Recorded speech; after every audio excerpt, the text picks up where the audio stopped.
Good morning. Welcome to Niger Delta Today, a program designed to take you on a journey through the unique culture, lifestyle, and humanity of the Niger Delta region. On the program, we will also focus on addressing the socio-economic and environmental challenges faced by communities in the area while promoting inclusivity and resilience, as well as showcasing the rich cultural heritage of the region. We will also interact with industry experts and locals on the opportunities and challenges faced in the region today. So sit tight and explore the region with us. I am Sifon Ode.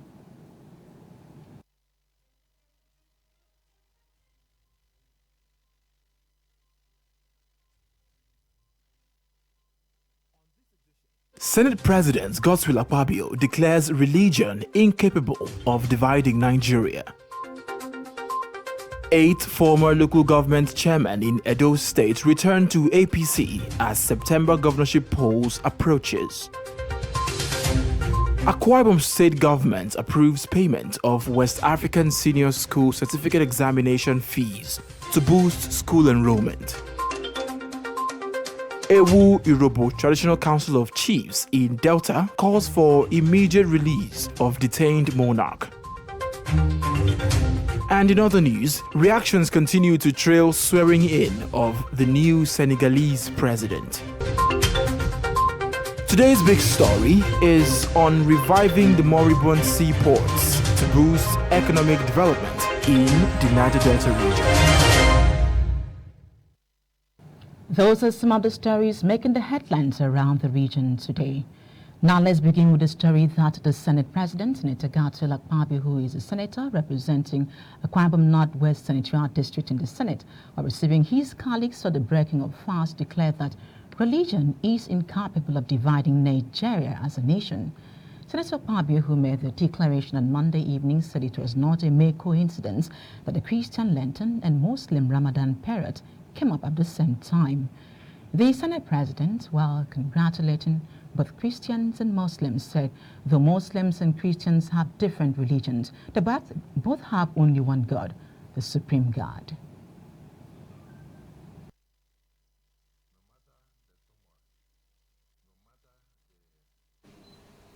Political disagreements in some instances, even families do disagree, but we must bear one thing in mind, that we are serving humanity, and we are serving humanity through Almighty God.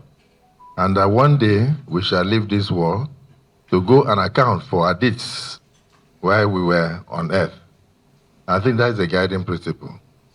May the Almighty Allah continue to be our guide, continue to support us as we work with the executive arm of government to face the challenges we have in trying to surmount them.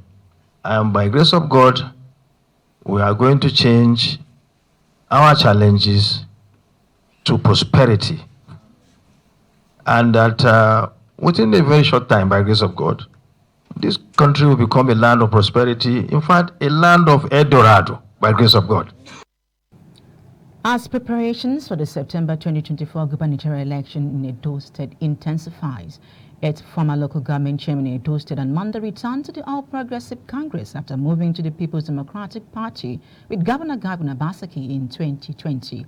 The returnees John Akibe, former Esako Central Local Government Chairman, Dr. Josio Ogedebe from Iguaben, Frank Ilaboya, Andrew Osigwe, Napoleon Akpama, Scott Ogumedia, Aston Ogobole, and Mrs. Ruth Osao pledged their support for the party and to work for its victory in the September 21st, 2024 election.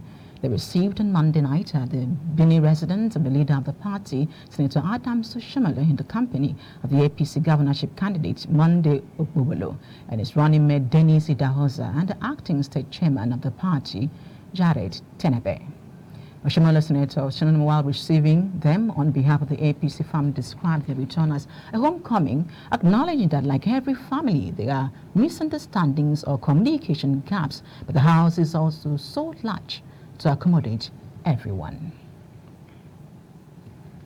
In the same vein, the Akwa Ibom State Governor Moino has urged the leadership of the People's Democratic Party across the 368 wards in the state to be magnanimous in victory and open their doors to receive those returning to the party.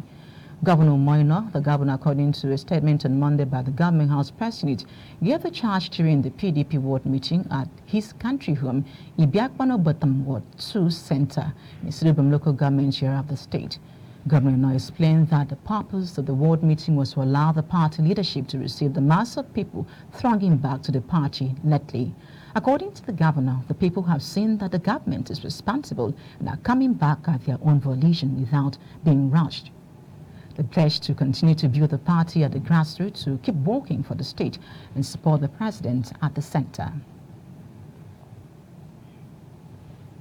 Now, Chairman of the All Progressive Congress APC in Akwa Ibom said Obong Stephen Togekbo is confident that the ruling APC at the central will seize the mantle from the People's Democratic Party PDP in 2027.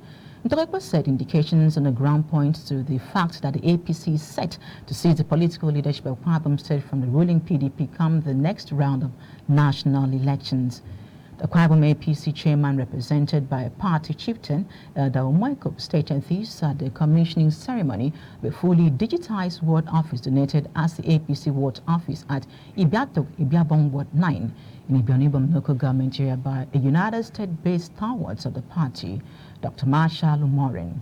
Ntogekbo said the ongoing rebuilding of structures at the state chapter and ward level puts the party on a pedestal to bounce back stronger in the next polls. He described the initiative of the diaspora ambassador and party chieftain as an extraordinary step in the interest of the party, challenging other party adherents to equally rise and emulate the gesture. The Akwa Ibom state government has approved the release of 778,998,500 naira as payment for the 2023-2024 West African Senior School Certificate Examination. Commissioner for Education, Mrs. Idonga Chebet, who made this disclosure in an interview with newsmen in her office in New York, said the amount was initial payment for 48,797 candidates participating in the sub-regional examination this year. She gave the breakdown of the amount to cover name registration fee, biometric registration funds for administrative costs, as well as 50% of the WAEC fee. She said that the increase in sundry charges for the examination has raised the yearly payment fee by the state government from 1 billion naira to 1.5 billion naira. She further revealed that the West African school examination fee that was 18,000 naira has been increased to 27,000 naira.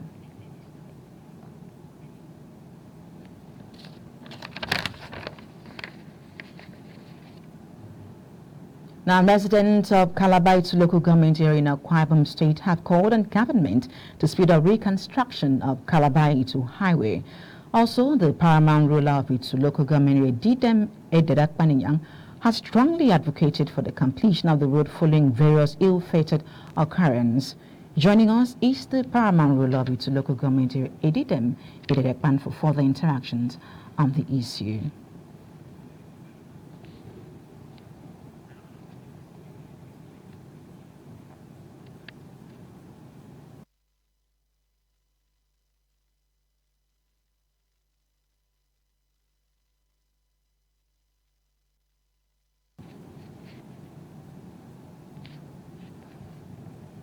We appear to be having a network connection there, but we'll get back to that story as soon as possible.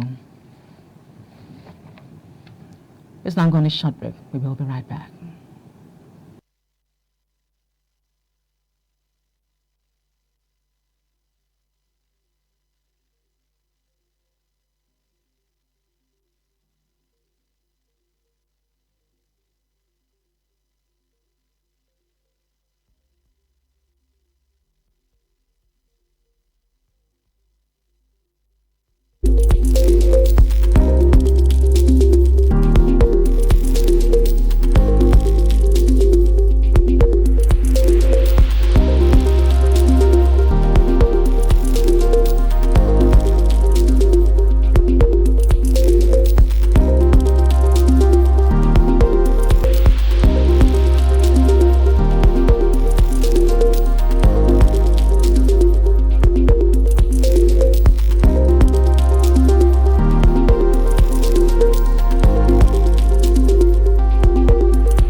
Welcome back. I think we've been able to establish contact with the traditional Itu local government area, Edidem Edet Akban. Hello, Mr. Edidem. Good afternoon, sir. Good afternoon, Mr. Edidem. Good afternoon.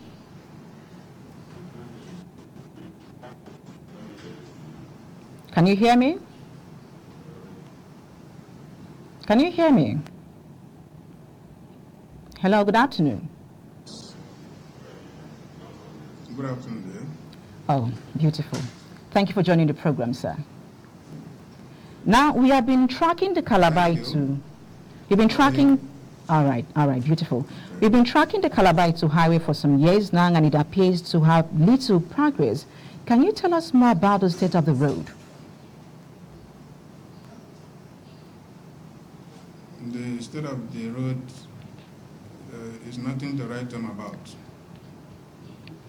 because that ferry contract I've awarded, they don't execute it according to, not specificational, but the level they're handling the job, the tempo, the speed is not commensurate for what we have been clamoring for. That road that was constructed, I think over 40 years ago, we have to thank Fojiro for a job well done. If not Fojiro handled that very job, the road was very compacted and it stand the test of time. If not, I don't know what that road would have been by now. Now the road is now a dead trap. Nothing to write home about. I lost my niece, my nephew on that road. I lost my palace chief, palace member. We just finished palace council. Then the man was going back to see his people, but he could not reach his house. He died on the way. Mark truck hit him because of bad road. Mark truck, yes. So he died. Chief Efium from Itu. Efium from Itu clan. So the man died. So to me, I'm not happy with what they're doing there. By now, they're supposed to fill in the road so that my people will be safe. Not only my people, because this, let me tell you, I tell everybody in this country, that road there, not only from a road, but it is an artery road. What that road yields in a day is yields, that is the revenue to the cover of the federal government or the economy is so not enormous. So it is not a road that is supposed to toy with. That's the only road we have here that link Cross River and turn and link Ebonyi. And we have, you know, Calabar it is a port city. Quite close by. Linking the port there, and cement industry, and some other facilities, economic facilities for this very country. And if they awarded the road to Julius Berger years ago, I think by now they're supposed to finish the road. Should have not lasted, that road should have not lasted for, let's say, 3 years contract. But because of negligence of Minister of Works, and I challenge this country. We apologize for the death of your nephew, sir. If we like this, as I'm sitting before you now, I'm a retired military officer. I retired with exemplary. We fought the Civil War, and we won. And let the whole nation know that if not the apologize for the death of your nephew, sir. South, if you can hear Nigeria me, would have not won that very war. South. Okay. Nigeria would have not won that very war. Okay. But if you can hear me, sir. The federal government. Can you hear me? Let me tell you something. If you can hear me, sir. I reached Lagos. Yes. Okay. Lagos. Yes. I reached Lagos in early 67. Early 67. Okay, sir. Let's look at.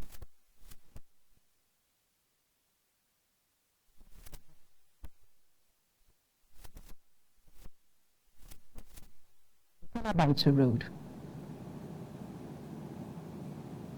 Let me tell the nation something, so that they know what they do, what they are doing.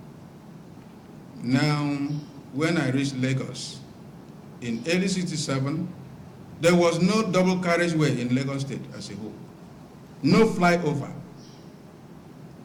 It was at my presence that they started dual carriageway, then flyover everywhere. Where does the money come from? From this side. Then I relocated from Lagos to Abuja in 1979. There was no road, no house, no light, no water. Then we started and fixed Abuja, and you see what Abuja is now.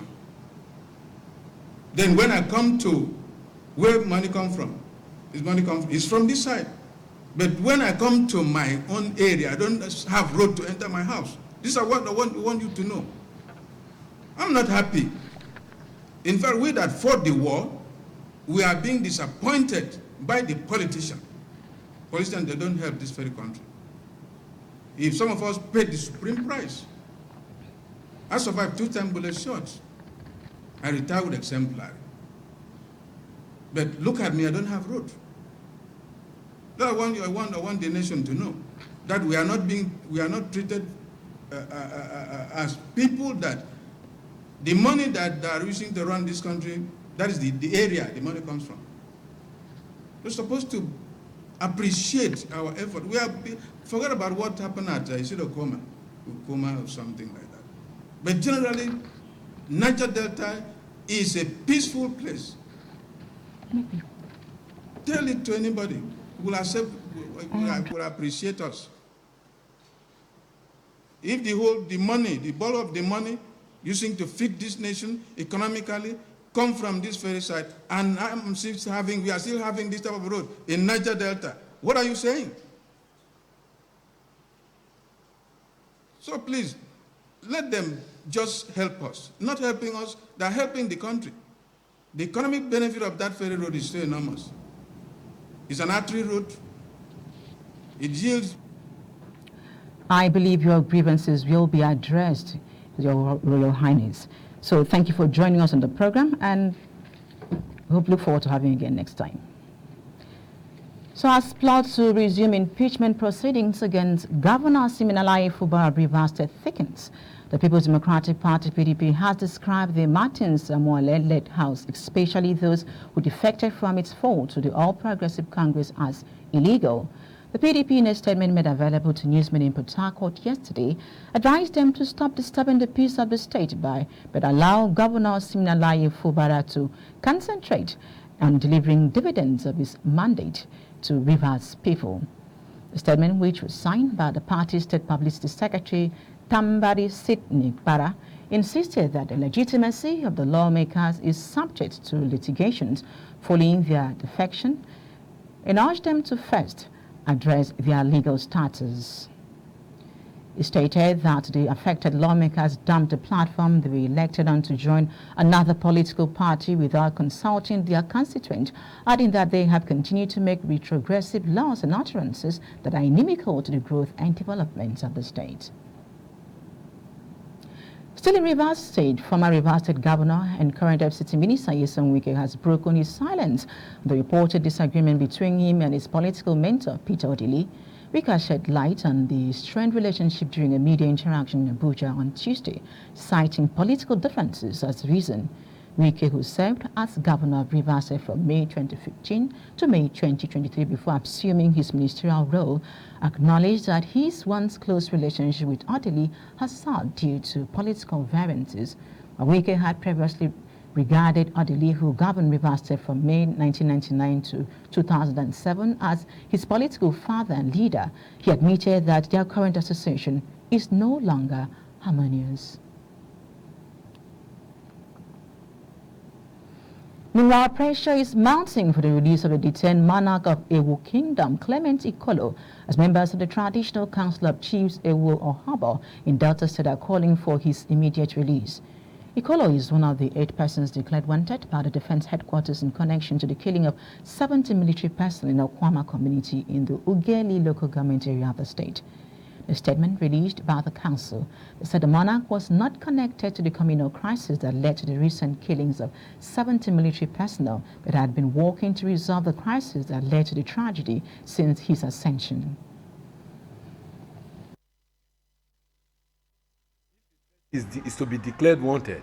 It should be seen that first and foremost there was an invitation. If that invitation is turned down, there should be a repeat invitation. But from nowhere, you say a professor, a lecturer in the university, Delta State University, and the President General of Ewu Kingdom is declared wanted. Now, having said that, we, the Urobo people, we condemn that declaration in an unmistaken terms. Then, the worst of it all is the conduct of the Commissioner of Police. This majesty gave himself to the police. Now the police on their own, in trying to run away from their statutory duties, handed over our Royal Majesty to the army, thereby making the army the complainant, the prosecutor, the judge, and the jury in his own. The monarch had immediately turned himself into the Delta State Police Command after the publication from the Defense Headquarters. The command has since handed him over to the military. And Governor Doyediri of Bayelsa State has called on Nigerians to get involved in business and other meaningful ventures to add value to their lives, saying that offering palliative was not a lasting solution to the economic hardship in the country. Governor Diri made the remark when he spoke during the Easter Sunday service at St. Peter's Anglican Church in his community, Sambo, Kolokuma, Okbokuma local government area of the state. The governor explained that the government alone cannot provide for everyone, charging them to take advantage of the state government's skills acquisition programs.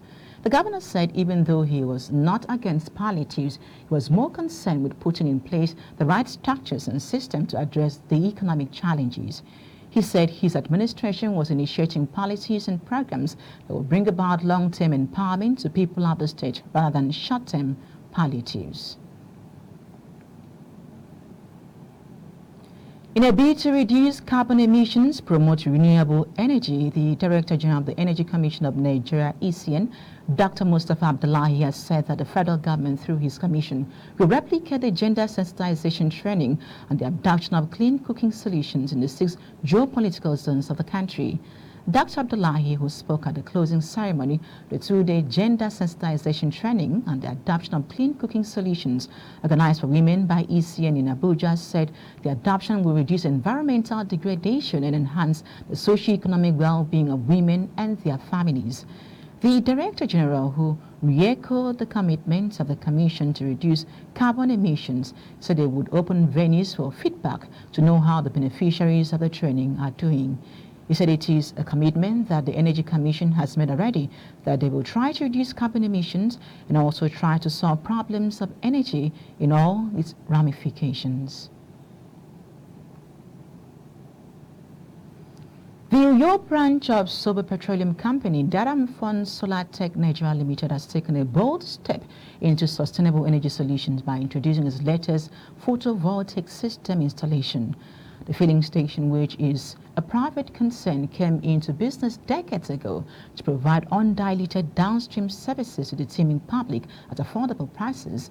Daramfon Solar Tech Nigeria Limited was privileged to be selected and trusted amongst the array of other companies who submitted quotations for this solar system installation. Daramfon Solar Tech Nigeria Limited is located at Sober Petroleum, a Kaitinan branch opposite Mbirebe Market in Uyo, Akwa Ibom State, South region of Nigeria. The company, as a top-notch alternative energy solutions provider, takes undiluted pride in pioneering sustainable energy solutions in Nigeria, whether it is residential, commercial, or industrial solar solutions to Africans and the globe. The standalone solar system configuration as Sober Petroleum comprises of 10 kVA 48V non-hybrid Felicity inverter, 2 units of Felicity new model MPPT charge controller of 120A 196 volt with 15 kilowatt 48V 300 Ah Yohako lithium iron phosphate battery. In the other news, as Senegal swears in her 44-year-old Bassirou Diomaye Faye as president, reactions have begun to trail these events on the Nigerian social media platforms.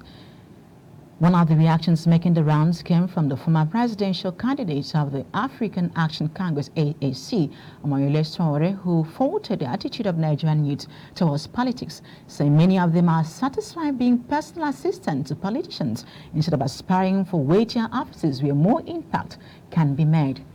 The Ondo-born politician made this statement while speaking on a sister television station in Nigeria yesterday. Recall that while news of the swearing-in of the Senegalese president elicited hopes that other countries, especially Nigeria, would follow a similar path in electing young people, Sowore's position tips up Nigerian youth up the edge, who took to X to disagree with the position of the acclaimed revolution leader. Here are some of the tweets responding to Sowore. This user says, apart from those who are satisfied with the crumbs they enjoy from Nigerian politicians' tables, Nigerian youths are one of the most intelligent to come by if given the opportunity.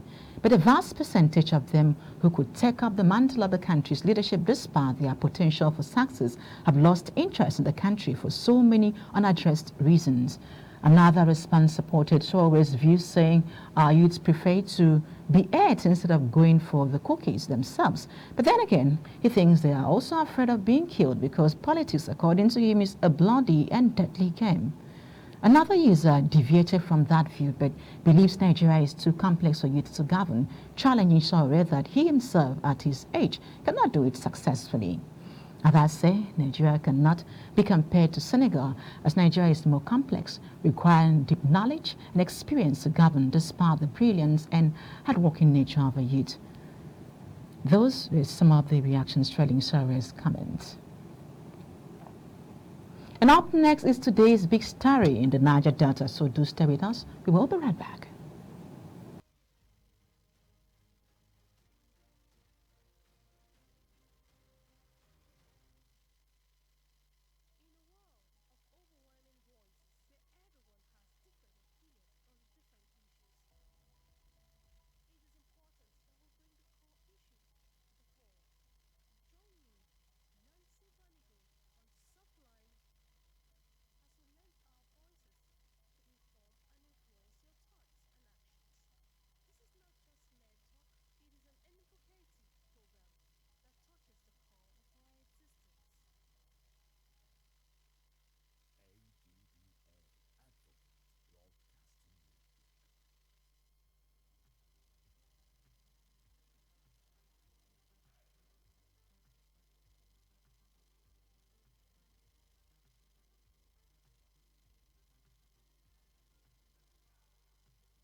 Welcome to the Big Story segment of the program, and thanks for staying with us.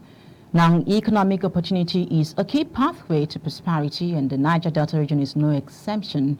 Apart from crude oil, the region is blessed with ample waterways that define the region's geography, a pathway to facilitate trade. The region is blessed with on a port in Port Harcourt, MP Awori, and then the developing ones like Agay Deep Sea Port in Bayelsa, Ibaka Deep Sea Port in Akwa Ibom, and one in Cross River, which are not functional. Stakeholders in the region are worried that the non-availability of these ports is frustrating the effort being made to develop the non-oil export sector of the region. Joining us in the conversation is our guest, President, Ijaw Youth Council Worldwide, Alaye Tari Fearfulus, who is standing by in our Abuja studio to give us details. Good morning, sir, and thank you for joining us. Good morning, sir, and thank you for joining us. Good morning. Thank you for having me. Good morning. Okay, let's begin with the economic benefits. Would reviving the deep sea port in the Niger Delta benefit the region as a whole? Basically, the answer to a question is yes, because we understand the economic importance of the deep sea ports that are all over the Niger Delta. But over time, we are also aware that they have not been functioning to its capacity, the maximum capacity, the way it ought to be operating. And those are some of the concerns that we as people of the Niger Delta are having. Because as a people, before the invention of democracy in 1999, as young people that were roaming around the street of Port Harcourt, we understand how important and how contributive the Port Harcourt seaport was to youth in terms of creating jobs and also balancing the economy of the state and also contributing to the IGRO of Port Harcourt. So if we're talking about economic diversity in the Niger Delta, we cannot leave the seaports that are all over the Niger Delta that at this present point in time, I would say being non-functional. Because what we are saying is that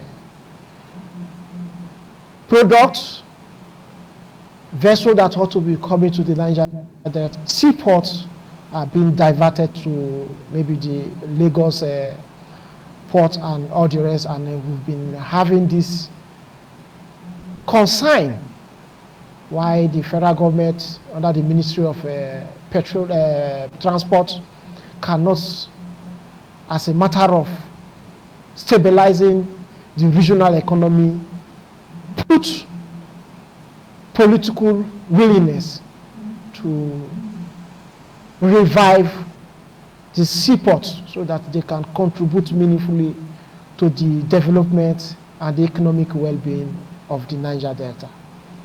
As you know, we have the Warri Seaport, the Port Harcourt One, and the Calabar. I can tentatively tell you that none of them is operating optimally presently, just because of the non-willingness of the political players.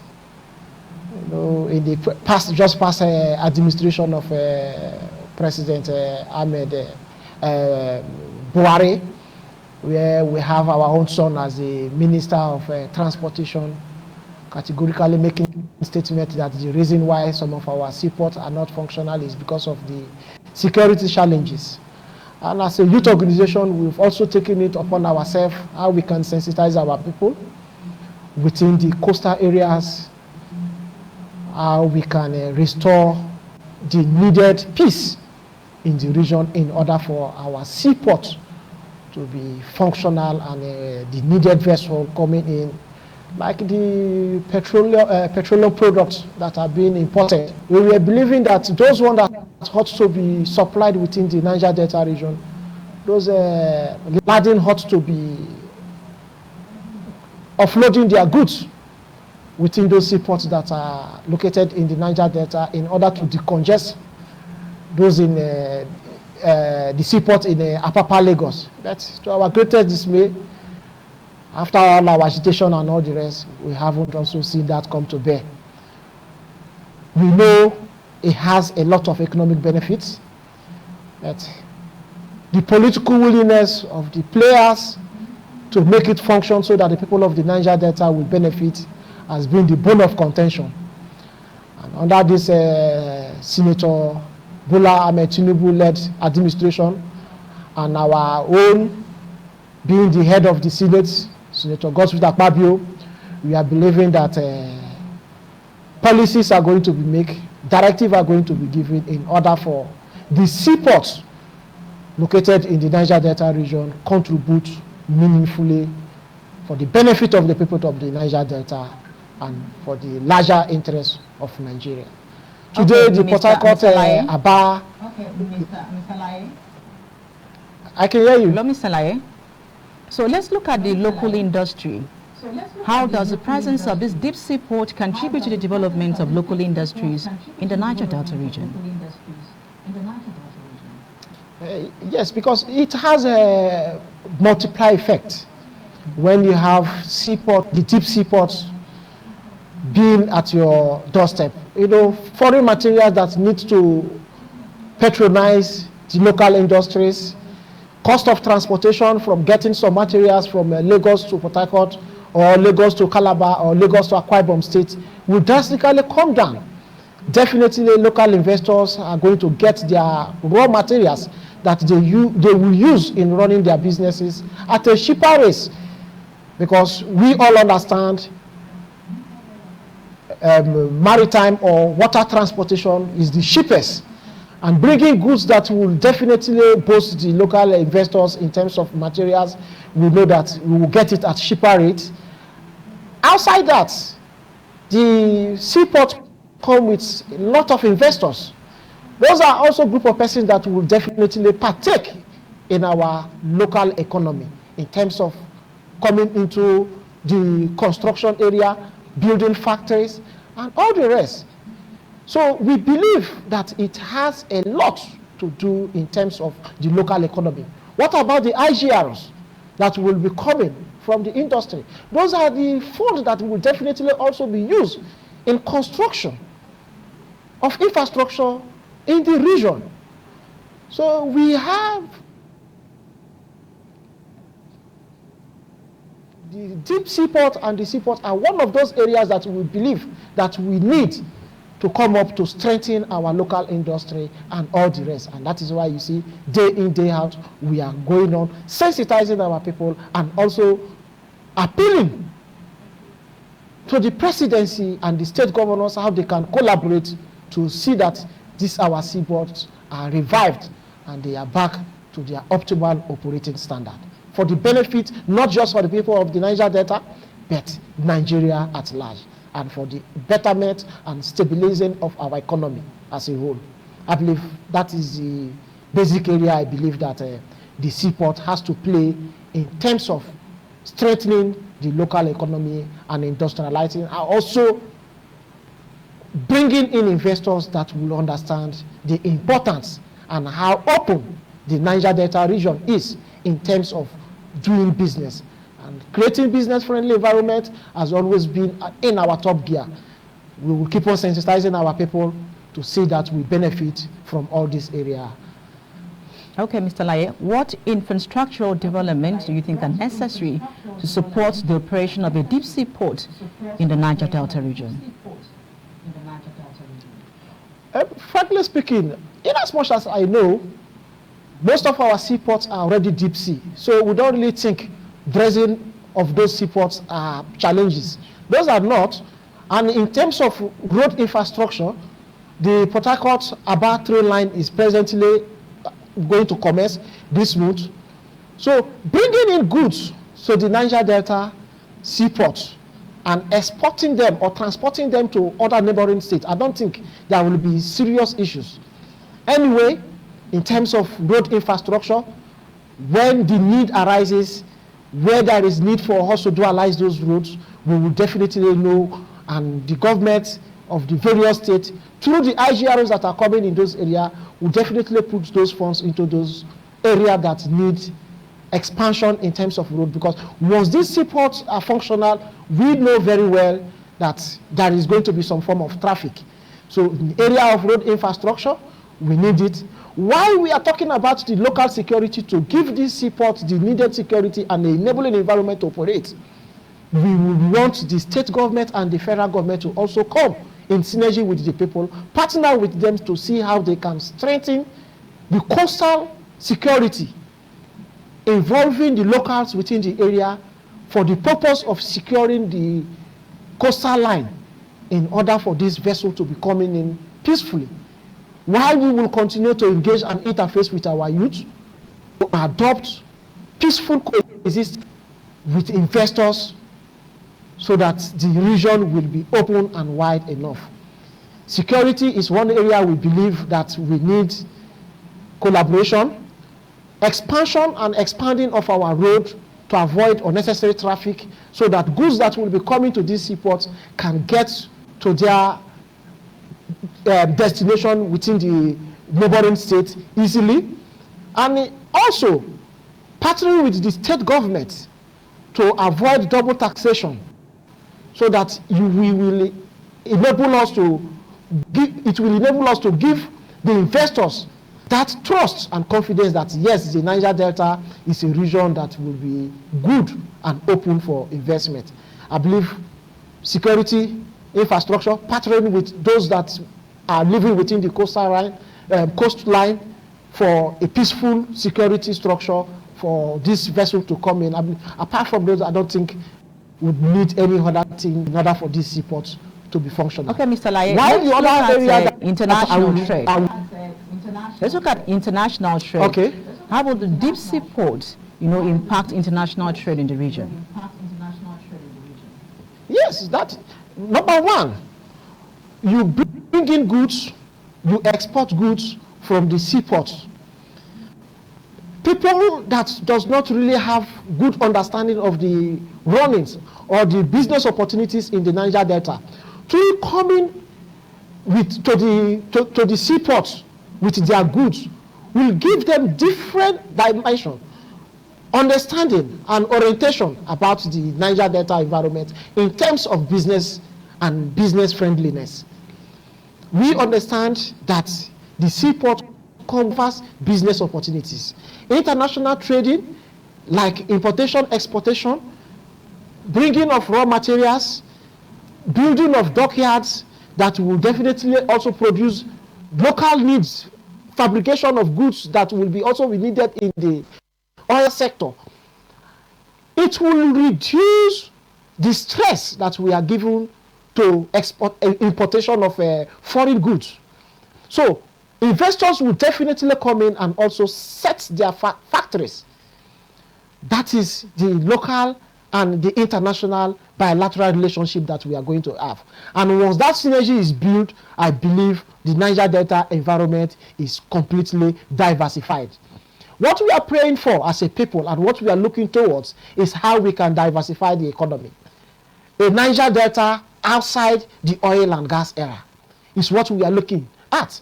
And we believe the blue economy, the deep sea, has a vital role to play.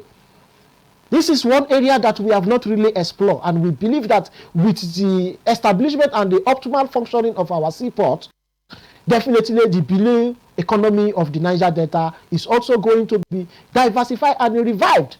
And that on its own is an economic advantage to the people of the Niger Delta. And I believe very well if these seaports, deep seaports that are located in the Niger Delta are put into optimal use, like the one that is being constructed, that is undergoing construction in Bonny, and the one, the bomb seaport that is going on in Akwa Ibom State. These are areas that once it's become functional, it will open the Niger Delta to the world. And from that, we know foreign investors are going to come in. Already we have the oil and gas sector domiciled majorly in the Niger Delta. And when this seaport become functional, I believe more investors will come. And in even the energy mix, we are believing that through the seaport, people that will be coming to do solar electricity, building solar farms in our sea areas, building of wind energy, because in the energy mix, these are some areas that the Niger Delta region have comparative advantage. And we believe that with this deep sea opening up, bringing foreign investors and giving them the environmental structure, the geographical balance of the Niger Delta, we believe very well we are going to have more foreign investors coming into the Niger Delta, which will not just be to the interest of the people of the Niger Delta as a whole, but to the general interest of Nigeria. We are looking at a Niger Delta is beyond the economy of oil and gas. And with this deep sea coming into functionality, I believe we are having more foreign investors coming in, and which will boost the local economy for the benefit of the people of the Niger Delta. Thank you very much, Mr. Alaya. I think we don't have much time on our side, but we look forward to having you again in Niger Delta today. Thank you. Thank you very much. Okay, and that's the size of our package on Around the Niger Delta today. Thank you for watching. I am Sifon Ode. Good afternoon.